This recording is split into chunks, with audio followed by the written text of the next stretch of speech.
Right, so ever since I've installed my M2 competition front bumper on my M140i, I have struggled to sort out a plate situation. I've tried zip tying on the front and that just blocks airflow and looks absolutely terrible. I tried putting it in the front of the dash and I'd still got pulled over for that, so I finally found a solution. Massive shout out to Hatton Motorsport for allowing me to use their space in their unit or their garage tonight to get this done. And also, actually, look at their new stickers. They've got like BMW ones, they've got the black one and the white one. I'm probably going to put them inside my car. I'm thinking about putting them on my Sunstrip. But yeah, let me know where I should put those. But the thing we're going to be using today is a kit from Magnaplates. No, I'm not sponsored at all by them. They haven't even sent these out for free or nothing. I've paid for them with my own money. So we're going to be fitting these. I thought I'd make a video out of it because I think this is probably the best solution for any sort of person who likes the cars and wants to get a clean look. So for example, if I go out and want to take photos, I can just take the plate off, or if I go to a show, I can just take the plate off. I think it's the best solution for your number plate. But I've had some real troubles with Magnaplates. Like, I've tried to contact them on Instagram loads and they have like not replied, and they've also seen the message and still not replied. So I've had big troubles with that. But anyway, in terms of the delivery, it came within like 2 days, so you can't fault that. But let's take a look at it. So in the box you've got these plates which go on the back like this. They go on the back like that. We'll probably put one there, and then one there. But I've been told because the actual bumper is really thin, I've got to put them like sideways instead. So down here, instead of putting them like that, they're going to go like that. So then they got the most contact on the actual bumper. And then for the inside of the bumper, we've got the magnets that go on the inside with the stickers here to stick over the top. They have already got some stickers on that, like 3M tape, but I'll probably end up like putting some super glue on it or something just to make sure they definitely don't fall off. So if you do go ahead and enjoy today's video, make sure you leave a like, rate and comment and subscribe. And also do me a favour and go ahead and subscribe to Steve's YouTube channel in the description down below. He's really trying to push the YouTube thing, and we're going to be working with Steve a lot more in the future. There's Steve. Hello. I didn't give you any warning. Yeah, there's Steve. I was looking away from you because I started laughing and went, there's Steve. I was like... make sure you go ahead and check out his YouTube channel. We're going to be doing a lot of projects together in the near future, and we've also started a project already, but that won't be coming out for like next year sometime, so look out for that. But yeah, I think we should just get started.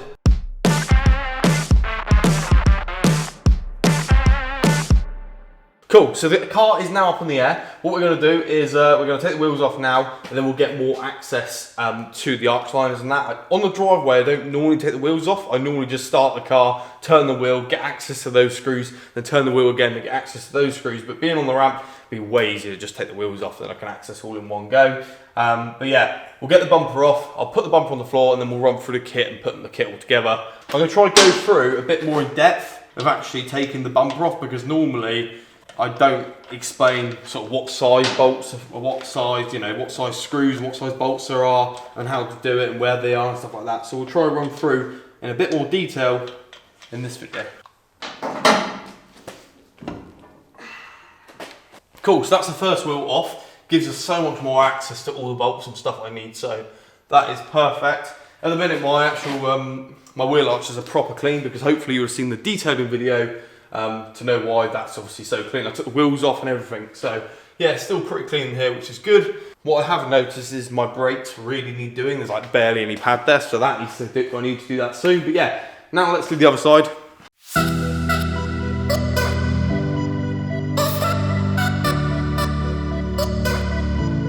Sweet, so wheels now off. Now it's just time to get the actual arch liner out itself. Now all it is a load of 8mm.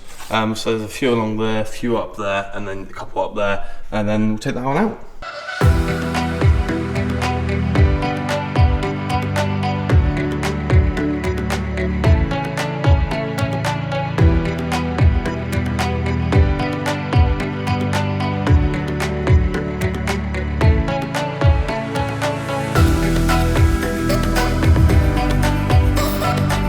Cool, so that's both arch liners out. I have just noticed this bottom of the radiator is a little bit wet. I'm hoping, because it's wet on the front as well, I'm hoping it's because I washed my car a little while ago, and I'm just hoping it's wet from that. I'm hoping I haven't got a leak. But anyway, now what you want to do is take off the front parking sensors clip. So I'll quickly just put the camera down and do that. So that now all unplugged. Obviously, if you haven't got parking sensors on your car, you won't have to do that. But now I think what we'll do is we'll lift up the ramp a little bit more so I can do the ones underneath. Cool, so now I lift up the car, I've got a bit more access to underneath. So there's a few more 8mm all along here, so I'm going to undo those.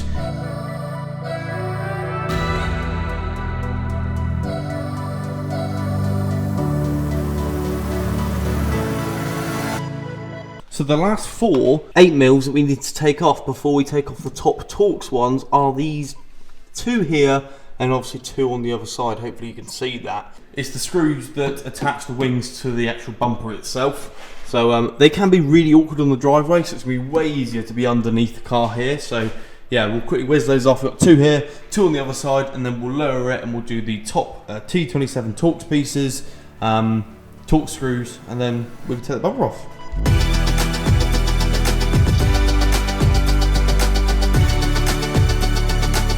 So that probably took me about 2 minutes. On the driveway, that's like half an hour. I'm not even joking. The awkward angle you've got to do on the driveway takes so long. But yeah, 2 minutes and it's off.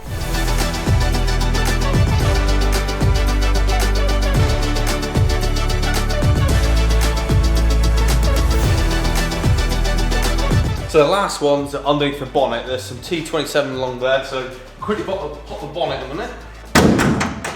Then we need to pull off this here, which is like a plastic strip all the way along. Throw that on the floor, and then you're going to want to get a T27, I think it is anyway. Let me check. Yep, T27, and basically take all these off. Now, just a note, I'd leave one in till the very last minute, because that is like the last screw that's actually holding this bumper on.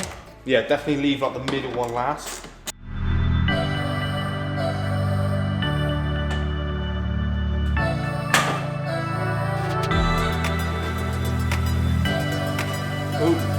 And just like that, the bumper is now on the floor, and that then reveals a very bare M140. So just gives you an idea of what it looks like behind. It's really simple to get these front bumpers off, and as you probably know, I've done this a fair few times because it was exactly the same on my 118i when I hit the Badger, and then when I hit the Fox and all the other animals. So I've taken a 1 Series bumper off probably like 10 times now.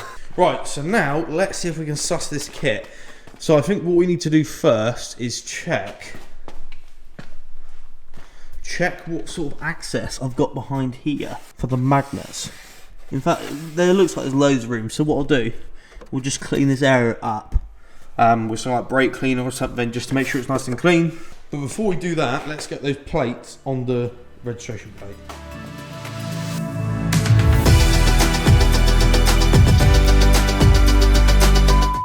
So skip about an hour on, we are finally looking a bit like it. Basically, I'm going to be transparent with you guys. What I basically did was a bit stupid.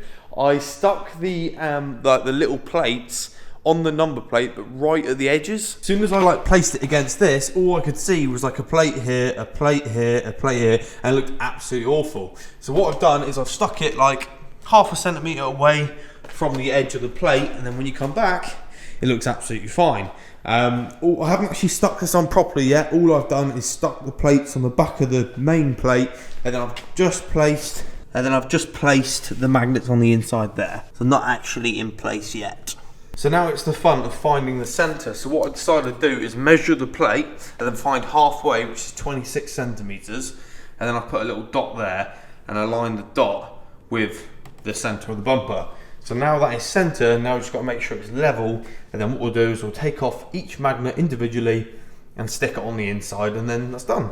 And in terms of how strong it is, I don't think that's really going anywhere. It seems pretty solid. Like, there has to be some stupid wind to be able to do that. And 70 mile an hour would be absolutely fine. But yeah, super happy with that. Now let's properly align it and unstick those magnets in behind, and then yeah, we should be there. Cool, so I think I'm happy with the alignment there. Yeah, that's looking pretty good. So what I'm gonna do now is I'm gonna take off each individual magnet from in behind, peel the sticky stuff off and secure each one at a time, and then it will keep the place of where it currently is. But yeah, happy with that. So I should be able to take one off here, like that, peel the sticky stuff off,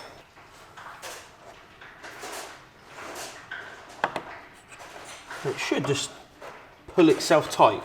Then we've also got these which go over the top as well. They look a bit like plasters, but yeah, they go with the magnets. Let's see if we can try one of these out. I think this is just to be extra safe. So put that over the top like that. And then like that. Like that, like that. Yeah, I think that's kind of how, yeah, that looks about right. Cool. So now I've just got to do the rest like that.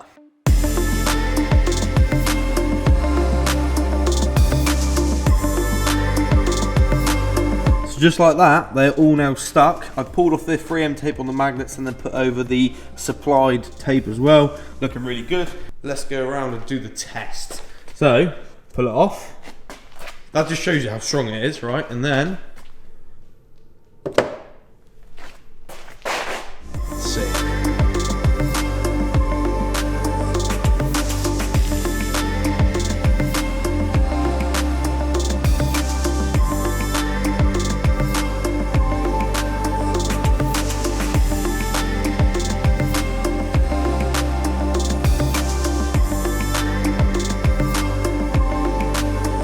So this is where I'm going to wrap up today's video. Hopefully you guys did enjoy it. It's a bit of a different one. Normally I do sort of like a major video and do loads of things in one video. I thought, you know, this is still a good and decent video to bring out to you guys to sort of show a cool plate solution. I am so happy with that. To be fair, I thought it was going to look quite bad with a plate on, but it doesn't even look that bad. Then obviously if you walk up,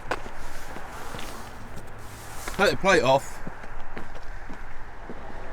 and yeah, even cleaner. Look how good that looks. And then you can just go over, let go, and it's put it back on straight automatically. Look how good that is. So what I'll do is I'll leave a link in the description to Magna plates and the actual kit I bought. As I said, not been paid to make this video. I haven't even mentioned to them I'm making this video. I bought these out of my own money. So yeah, I just wanted to bring a video to you guys as a bit of a filler and give you, you know, just keep you in the loop with the whole car build. But yeah, super happy with that. So once again, a massive thank you for watching today's video, and also a massive thank you to Hatton Motorsport for allowing me to use their space once again. There's gonna be loads of stuff coming with them in the near future. As I said before, we've already started a new series, and it's gonna be, we think, the world's first. So that's gonna be epic. But yeah, make sure you leave a like, rate, and comment, subscribe, and I shall catch you guys very soon in a brand new YouTube video.